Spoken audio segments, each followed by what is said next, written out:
Today we are talking about what to expect from Dak Prescott in the 2023 season. And let me warn you now. I feel like a rant is coming. I feel like one is coming. Woo-wee, because I'm getting tired. But hey, I'm getting tired. That warning is coming. That's the warning siren. I'm going to try to be good. This video. But we'll see. No promises, man. Let's get right into it, though.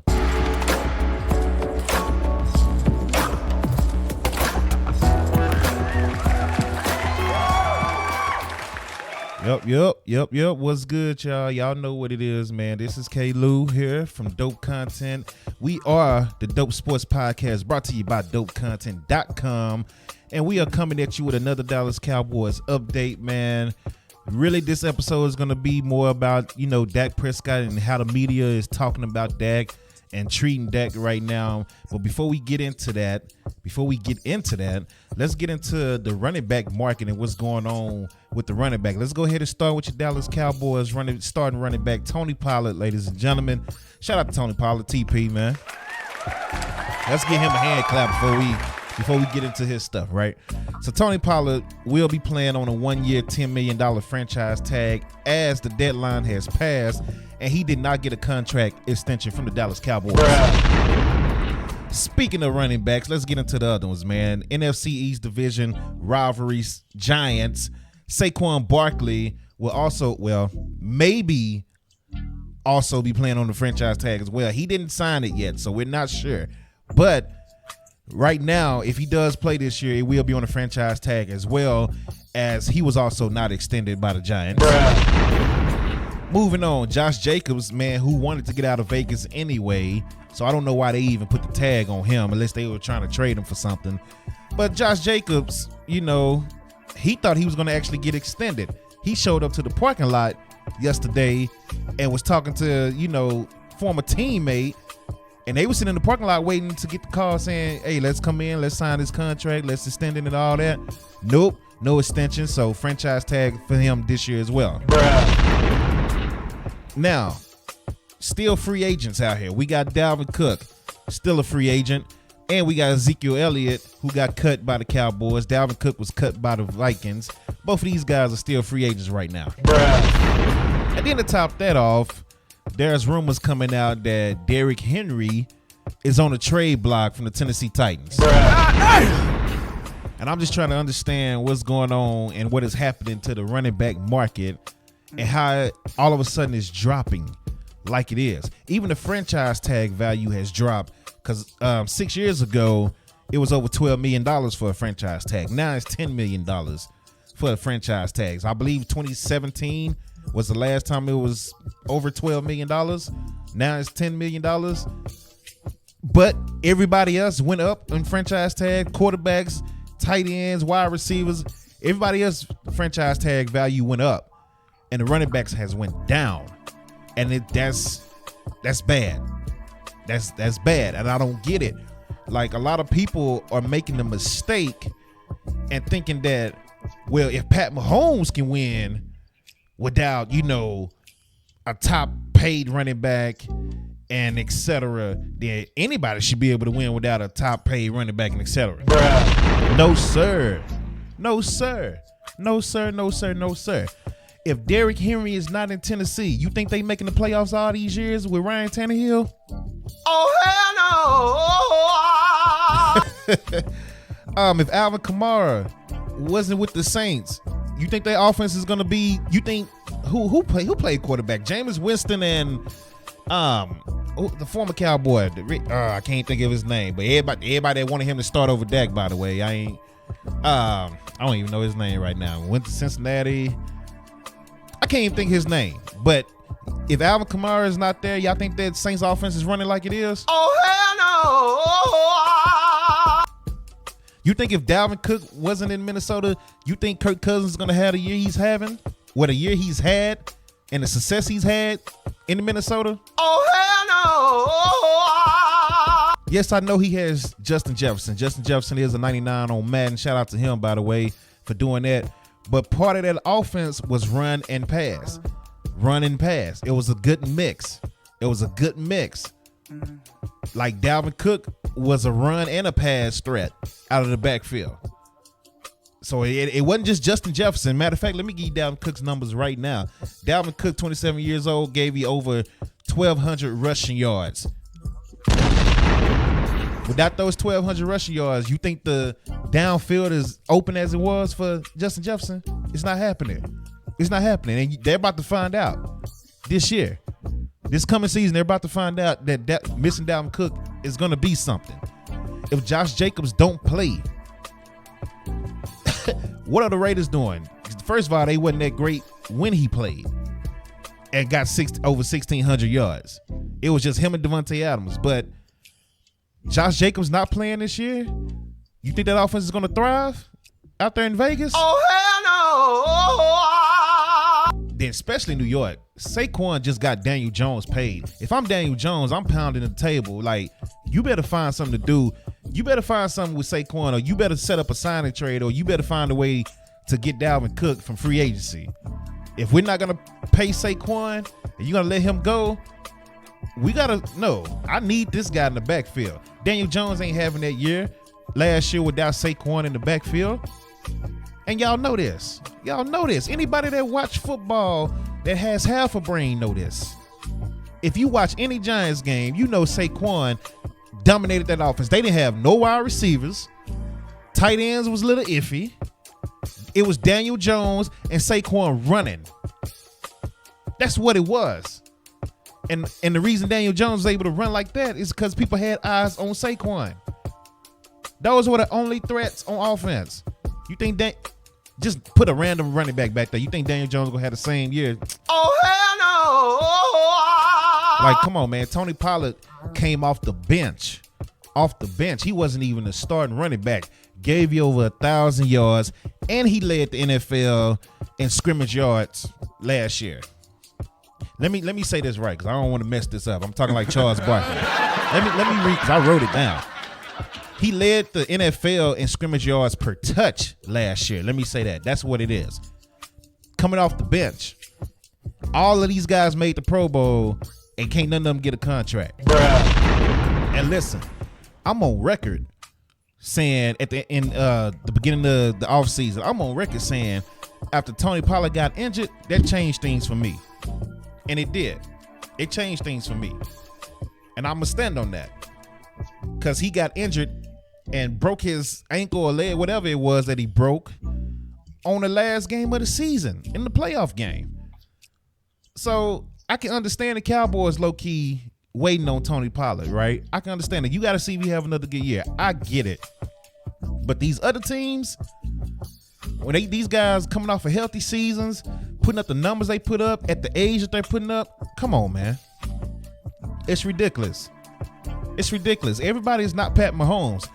And y'all are some idiots if you feel like everybody can get to the Super Bowl and do whatever without, like Pat Mahomes did. No, Pat Mahomes is a special breed. Him and Andy Reid together, they just click. It's just a match made in heaven.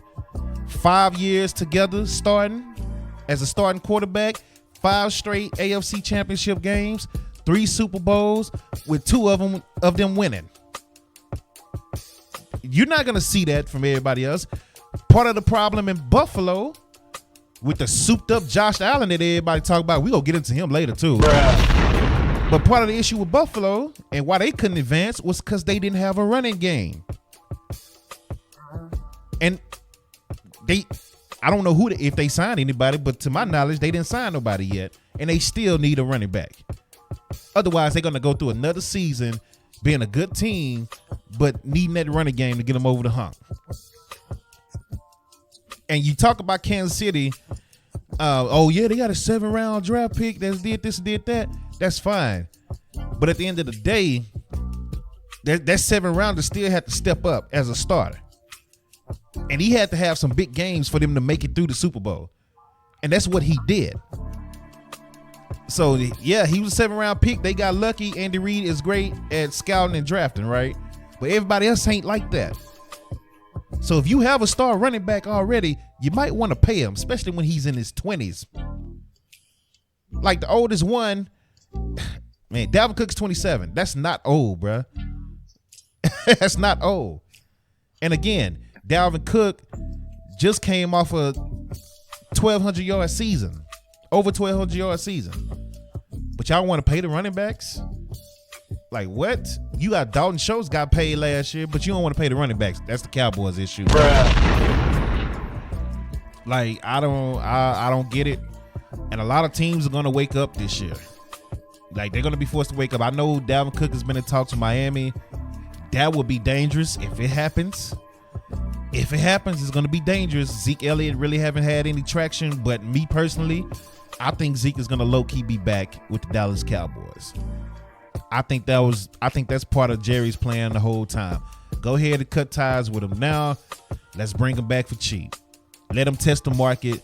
Once he realizes that the market is dead, let's bring him back for cheap. I think that's what Jerry is gonna do. And I think Jerry has low-key whispered that to Zeke. Hey, go test the market and see what you get. But if you don't get nothing, I got you.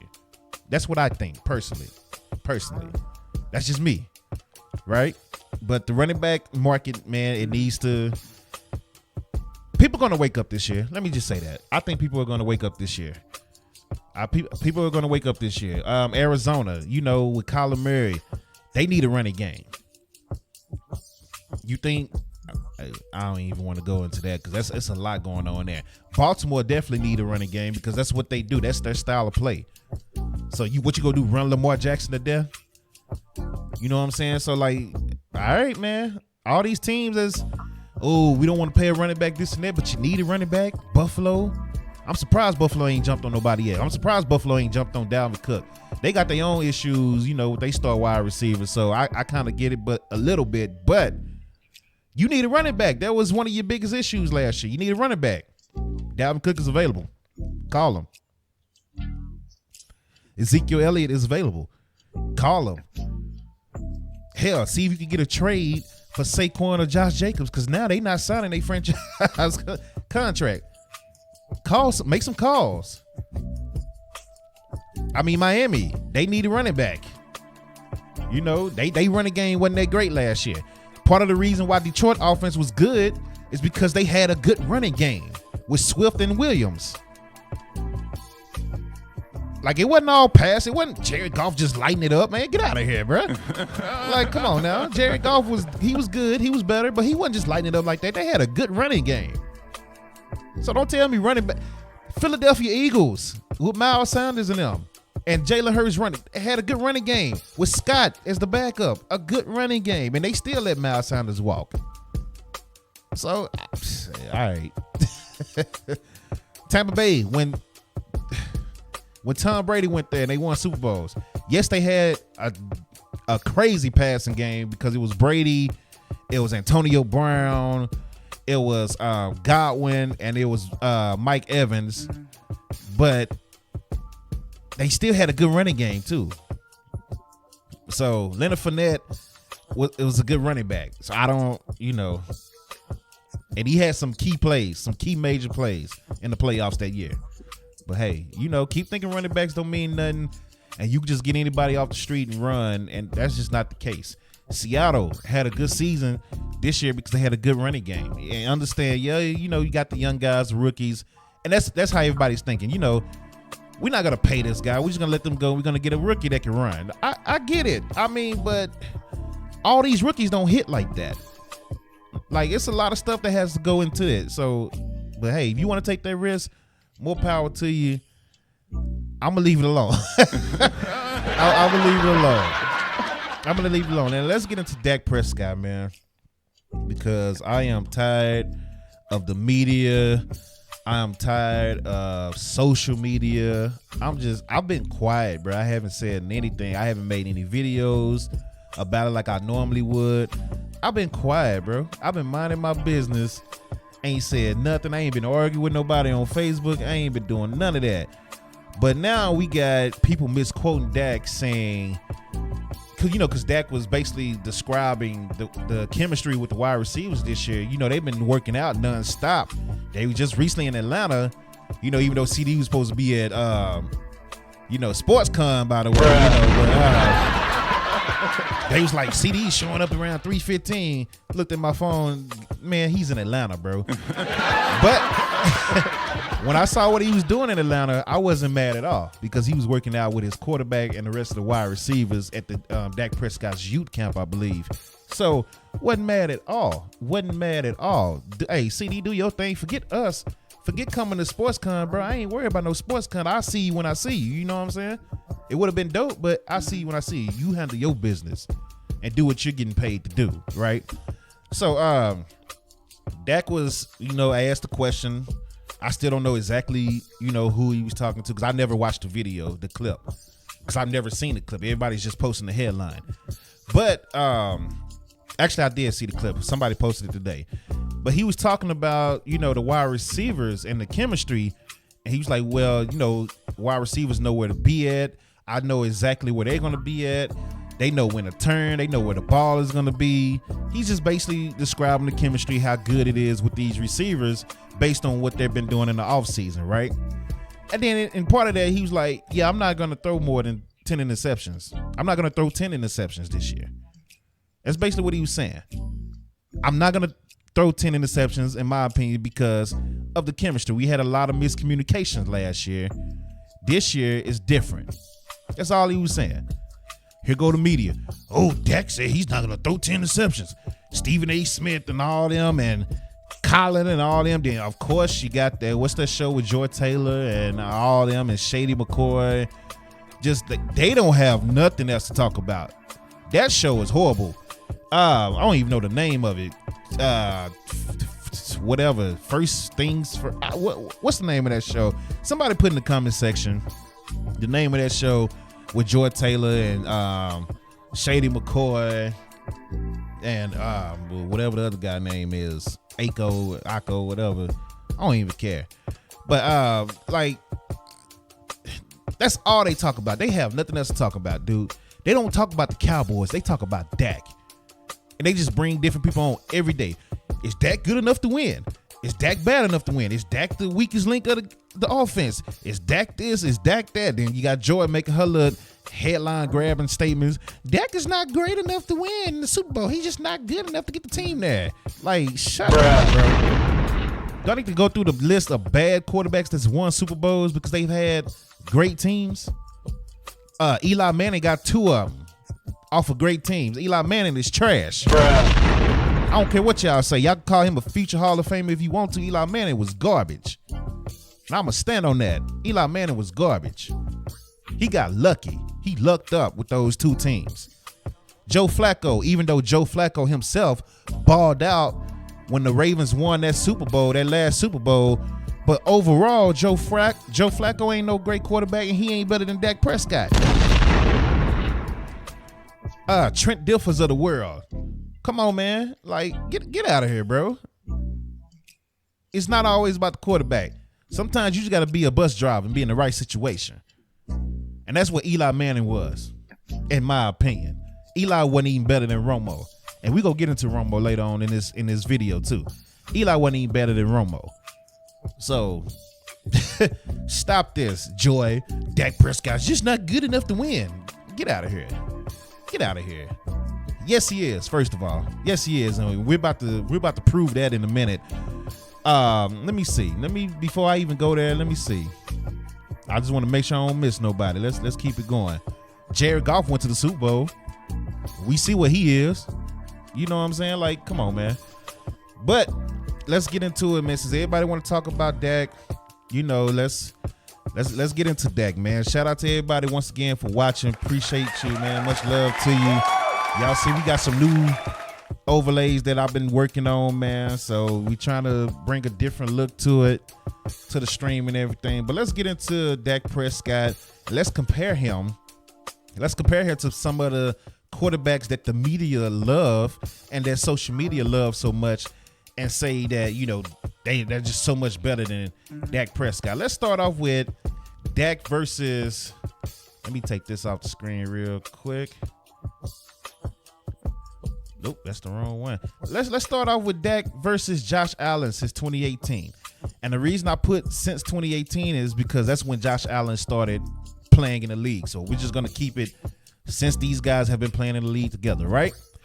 Josh Allen, over 18,000 yards. Dak, close to 18,000 yards. So Josh got him there, right? Don't forget that Dak missed, 10 games in the 2020 season? So let's just keep that in mind. 138 touchdowns for Josh Allen. Dak right on his tail, 121. Again, missed over 10 games. Actually, he missed the whole season. He played 5 games and missed the whole season. He played 4.5 games and missed the whole season in 2020. But he's still right there with him in touchdowns. Look at the interceptions. Since Dak is such a turnover machine, but he got 48 interceptions. Josh Allen got 60 interceptions. But Dak is such a turnover machine. Like, how dare Dak throw interceptions? He just sucks. Like, Dak just throws more interceptions than anybody. Not according to the stats, bruh. And if you don't believe these stats, you could go to StatMuse, you go to Pro Football Focus, you go to anything you want to go to, and you type it in and look it up yourself. These are facts. Josh Allen, 60 interceptions. Dak, 48. But Dak, he's a turnover machine, not Josh Allen. It's just Dak. Dak is the guy that sucks, right? Cool. And if you want to break that down even more, Dak had his interceptions last year. Dak had 15 last year. Josh Allen had 14. Okay? So let's keep it moving. Completion percentage since 2018. Basically 63% for Josh Allen, 67% for Dak. But I thought Dak wasn't accurate, though. I thought he wasn't accurate, right? Okay. Let's get into the record.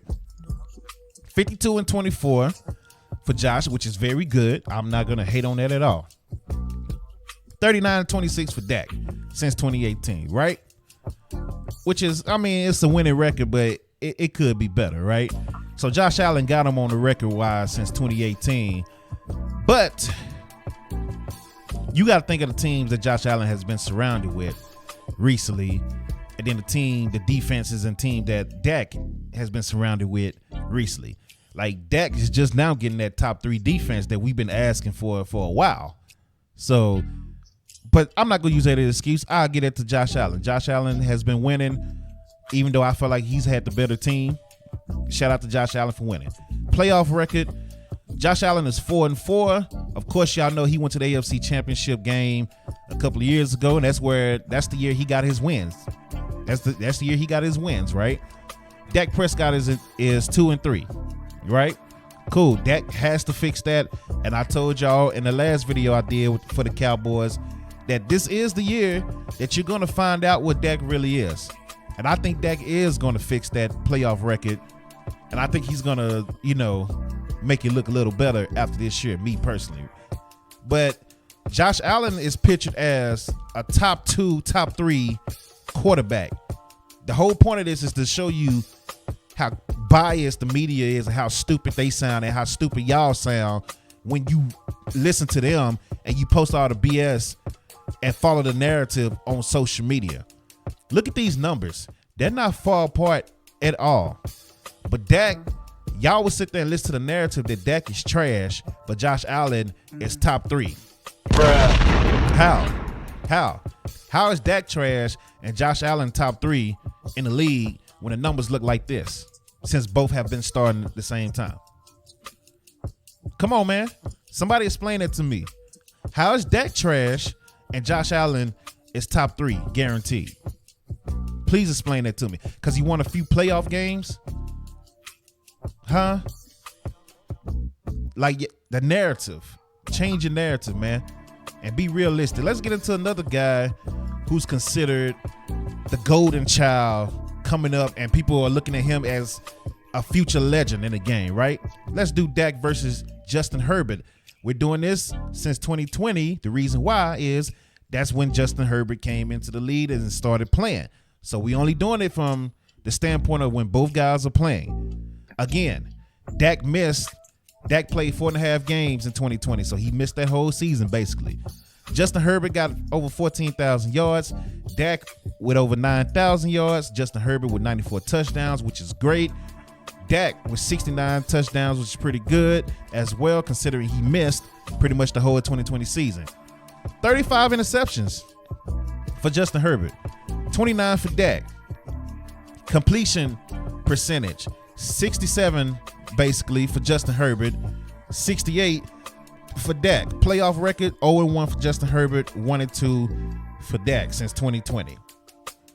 But one is built up as the golden child and the future legend, Hall of Famer, and etc., while the other one is trash. Bruh. Tell me, how does that make sense?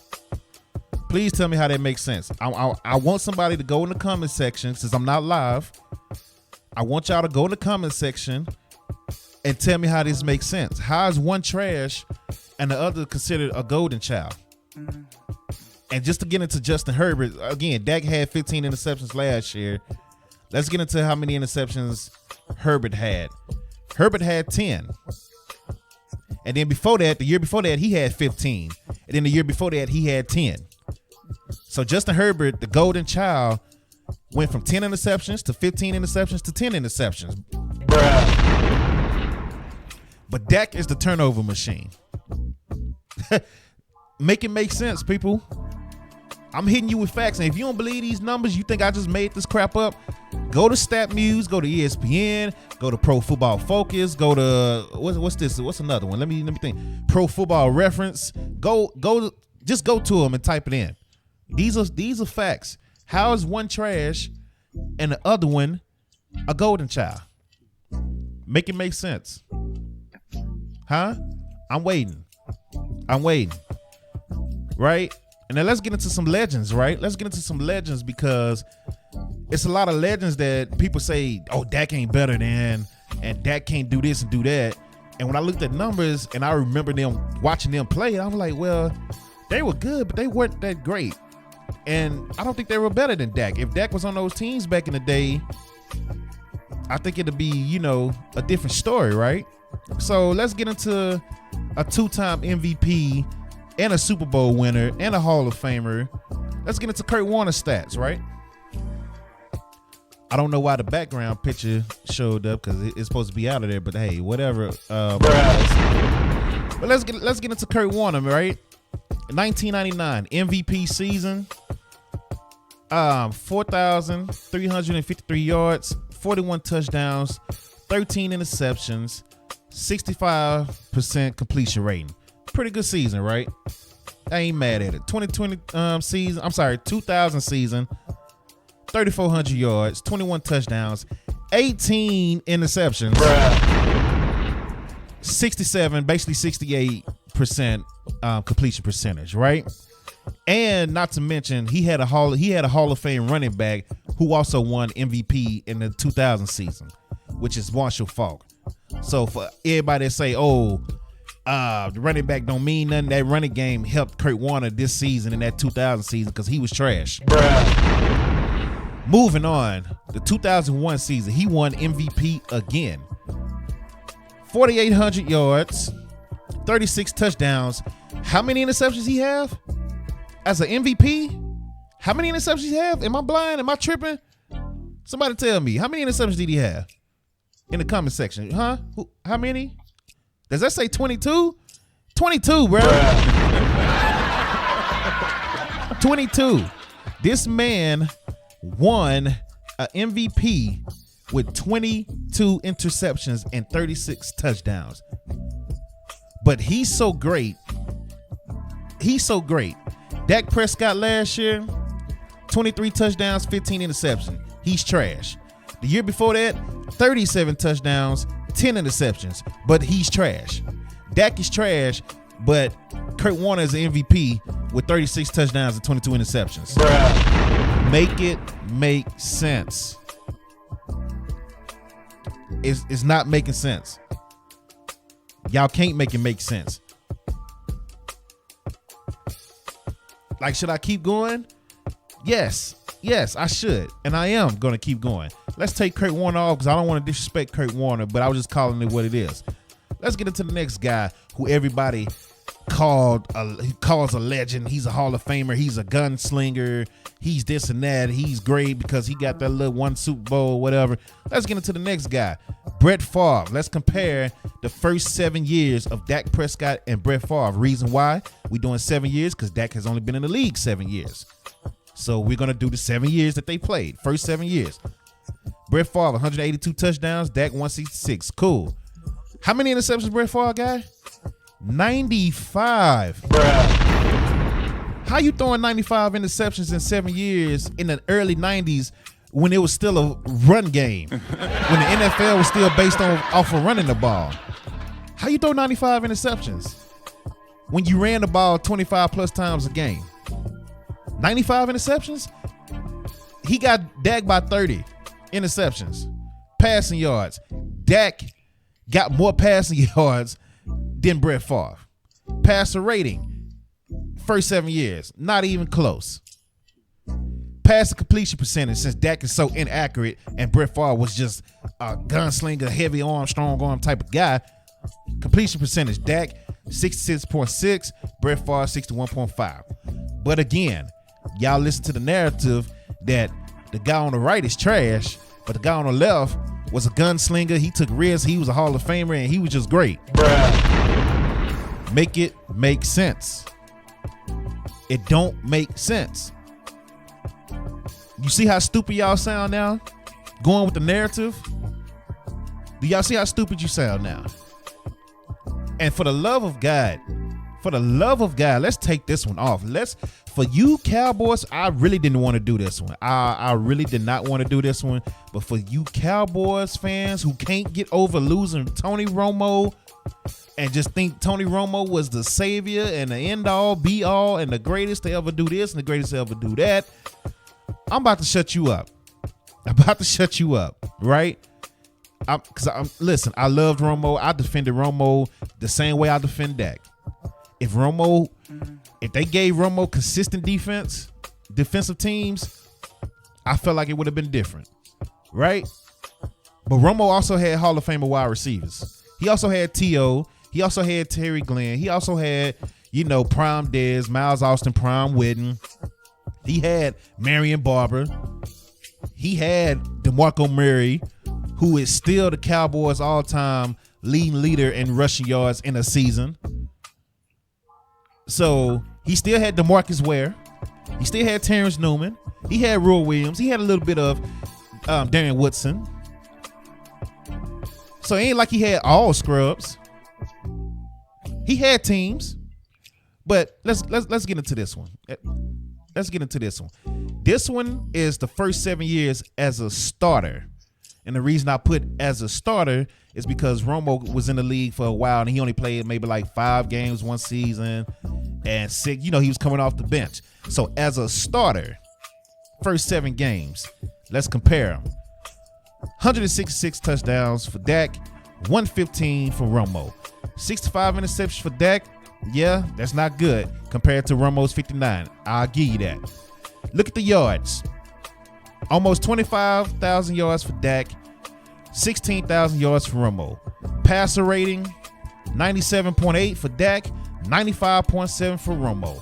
Completion percentage, since Romo is so much more accurate than what Dak is, right? 66.6 completion percentage versus Romo 64.1, right?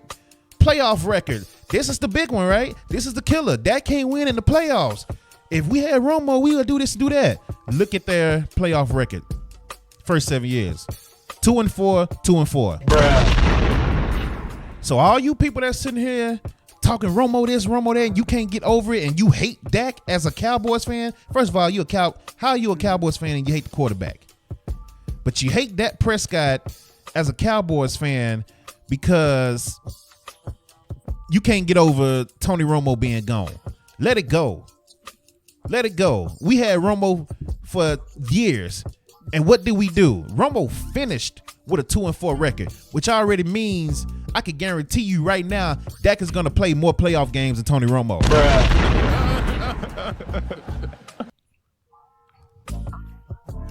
I'm just saying. At least I'm trying my best not to talk bad about Romo, man, because I love Romo. But you fans, bro, you Cowboys fans, bro, let it go. Let it go. Romo ain't coming back. He in the booth getting paid more than what he was doing on the field. And he go to work one day a week and making more money in that booth than what he's doing in the NFL. I actually ran into Romo at a wedding that I was playing at. Romo is out here having fun, getting drunk at weddings and living life right now. That's what Romo is doing. So I seen it I seen it firsthand. That's what Romo is doing. Then on Sunday he go to work, and after Sunday he go back home, just stacking checks. That's what Romo is doing. Let it go. He ain't coming back. Stop saying he was so much better than Dak, because that's not true. The numbers don't lie. It's right here. And yet again, let me say it again. Romo, don't act like he ain't had no weapons.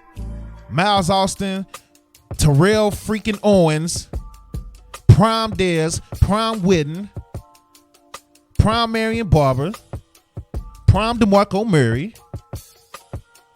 DeMarcus Ware. Like, come on, man. Like, don't do this. Don't do this. Don't do this. Don't act like this man ain't had no team and no weapons around him. He didn't get the job done. He'll stat pad. He'll throw a whole bunch of good numbers on the board, but throw interception at the end of the game. Bruh. He didn't get the job done. And yes, it was a couple of games where his defense failed him. But in those same games, he had the ball at the end of the game, and he had a chance to just put it away. And you know what he did? He threw a pick. That's what he did. Or he fumbled the ball on the extra point. Bruh. Was it an extra point, or was it just a regular field goal to win the game? I can't even remember in Seattle. But he fumbled. This is what Romo did.